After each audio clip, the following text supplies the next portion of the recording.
Alright, today let's talk about airbags. Yep, I put it off for a long time. Glad I finally did it. So, we have a 2016 F350 1-ton truck, and we pull a trailer, cargo conversion trailer behind it. It weighs about 7,500 pounds and has 1,400 pound of tongue weight. So 1,400 pounds is a pretty good bit, but for a 1-ton truck, that's well within the limits. But we found going across country a few times, especially to Texas and back through Oklahoma, the last time we did it last year, that the ride is just a little bit rough, and that's because the helper springs on the 1-ton truck with 7,500 pounds, the helper springs sit just above the saddle. I mean, like that much, just almost touching, but not quite. The problem with that is when you hit a bridge or you hit a good pothole, those springs actually hit those saddles and it gives it that jarring effect. And we thought for a long time that that's just the nature of the beast and that's just is what it is. But I kept having friends tell me, hey man, you need to put the airbags on your truck. You'll be glad you did it. It will make the ride so much better. Well, every time I priced them, we were talking about somewhere between about $1,800 and $3,000 to have airbags put on. I just couldn't make myself do it. That's a lot of money for an airbag ride. So finally this last year, coming through Louisiana and the atrocious roads that they have, we got beat up pretty bad to the point where we opened the refrigerator and stuff come pouring out of it. Things got knocked out of the cabinets. It was bad. It was pretty rough. Even at the back of the trailer, you know how riding in the back of the bus it always bounces more. Well, same deal in the trailer. Man, it threw stuff all the way out of the cabinets into the floor, and we just never had that happen. So we got home, and I said, I'm going to do the airbags. We'll just see if the ride improvement is that much better. Now, again, keep in mind, we were somewhere between 1,800 and 3,000 last time I checked on them, and I was still in the ballpark. It cost me 2,300 and some change time we drove it out of the shop. So anyway, we drove it out of the shop, went on our first trip, headed out to Missouri, and the first two bridges we hit were pretty tough. It's the ones we hit every time we leave home. And they jar you pretty good. They're not terrible, not like Louisiana, but you feel them when you hit them. And anyway, we hit those two bridges, and Kathy looked over and she said, I know that was expensive, but I think that was money well spent. So we both, it was a noticeable difference, first thing. So instead of getting that jarring in the seat that you normally get, we hit the bridge. I heard it. It sounded like it always sounded, but we just kind of floated across the bridge, floated off the other side, and you could feel the truck. You could feel the suspension taking the hit, but it didn't deliver all the way through it because of the air. So that was a noticeable difference. Well, the first stop we got to, we were in just outside of Memphis, Tennessee, and I decided I'm going to go look and see what the inside of the fridge and stuff looks like, and open it up. Nothing had moved. I mean, nothing had moved. So not only did it take the jar out of the inside of the truck for the ride, it was considerably smoother on the inside of the trailer.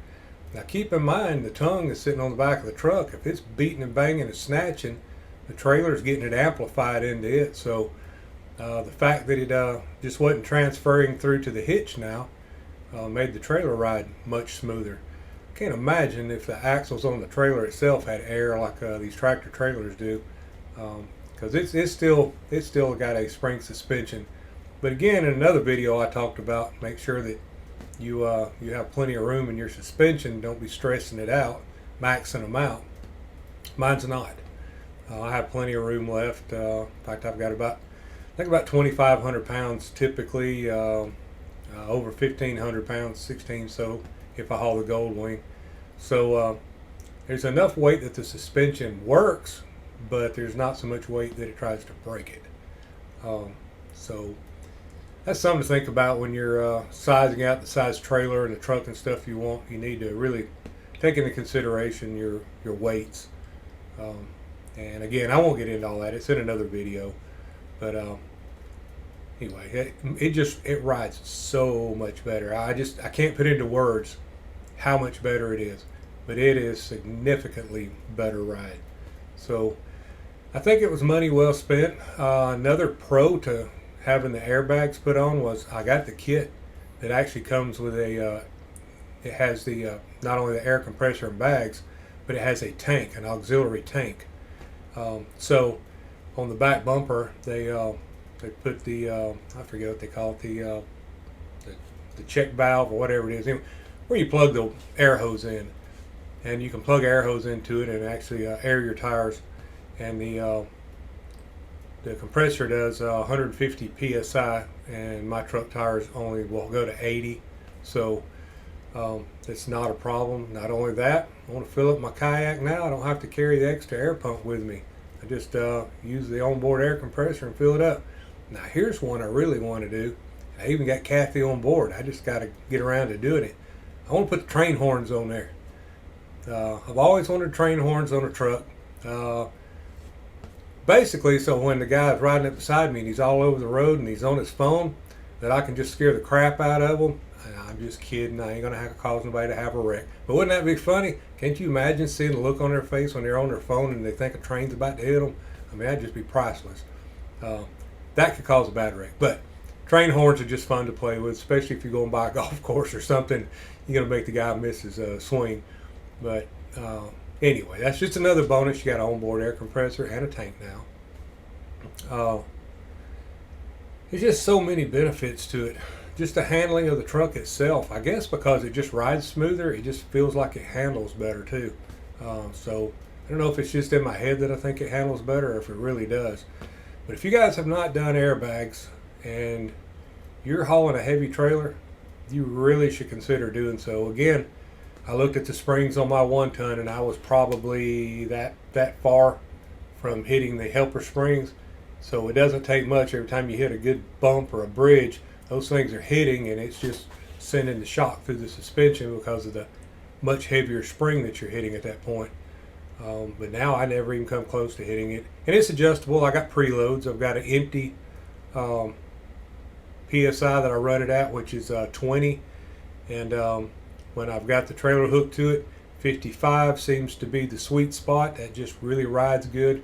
And again, I've got my trailer and my truck leveled out so at 55 that everything is absolutely level on it. And if you go back to the video I did, I think it was last week, if you go back to that video talking about how to level your trailer and your truck and that kind of stuff and weight distribution, I talk a lot about it's really important to have a level ride. So it is back level, and I can adjust that by air now. So again, there's another benefit. You can adjust your ride by air. So if it's a little heavier than it usually is, you can just go ahead and put a little bit more air in it. Now, some people is going to say that just because you got airbags that you have more payload capacity. You do not. Your payload does not change. So all the air is doing is just helping the ride. It's just helping the being comfortable part. But it is not going to increase your payload capacity. The truck is built to haul a certain amount, and that is it. Just because you're adding airbags to it doesn't mean just because it will sit up level now hauling more weight doesn't mean that it's capable of hauling all that weight. So keep that in mind. Don't let people talk you into doing things that are dangerous. Cargo capacities, payloads, that kind of stuff is all based on your ability to be able to stop that vehicle. Now, just because you put airbags on it and you put more weight in the back of it, it did not change the brake size of it. So that's kind of important. You want to be able to stop. Getting going's one thing, stopping's another. So there's other things that has to do with the payload capacity, but that's one of them. It's the ability to stop the vehicle. So You know, some of you in the comments might say, hey, you're wrong about that. That's not right. But I'm just telling you that's one aspect of it. There is multiple aspects. You got sway bars and all kinds of stuff you can change. I mean, there's all kinds of aftermarket stuff you can do to these trucks. And yes, some of that stuff will change the ability to haul more weight. Does it change the manufacturer's rating on it? No, it does not. So we can argue that all day long. I'm just going to tell you it don't. I'm not going to do it. You shouldn't do it. But again, I see people doing crazy stuff all the time that I'm just like, what in the world are they thinking? And most of the time they're not. So anyway, I just want to talk to you guys a little bit about the airbags and let you know that we did jump off into the airbags finally. And I would highly recommend you do it if you have a vehicle that you think needs it because of, like I said, it's just the comfort for me. My truck does just fine. It's been thousands of miles with the trailer behind it. It pulls. It would continue to pull. It's a comfort thing for me. It just makes the ride better. At the end of the day, I don't feel like I've been beat up like I did before. Before I did 300 miles or so, and by the end of the day, I didn't want no more. So again, it was just about the comfort. So think about doing airbags. If you do, buy them from a reputable company. Buy a reputable product. Don't buy the cheapo stuff. There are some products out there that you can buy for $1,000, $1,500. Keep in mind, that's what you're going to get. Like I said, mine was about $2,300 and some change out the door. I don't regret it for a minute. It's just been a really good experience. So, till next week, make each day count 365. Continue the journey. Guys, get out there and see this big, beautiful country we have. It's gorgeous. All kinds of places to go. All right. If you guys hadn't liked and subscribed, please consider doing so. That's helps Kathy and I out more than you know. We're still trying to grow our channel. We're just a really small channel. We did make the over 1,000. Now we have to get to the 4,000 hours of viewing. We're close to 3,000. So go back and watch our whole library. It really help us out if you go watch the whole library. And if you've made it to the end, we really appreciate you guys. More than we can express. Just thank you for enduring the torture of watching me all the time. Kathy is going to start doing some in-studio stuff with me here, so you'll start seeing more of us. We've decided we're going to do a live once a month, so we'll start doing that. Anyway, all that's for another video. You guys have a good rest of the day. We'll see you a little later. Bye-bye now.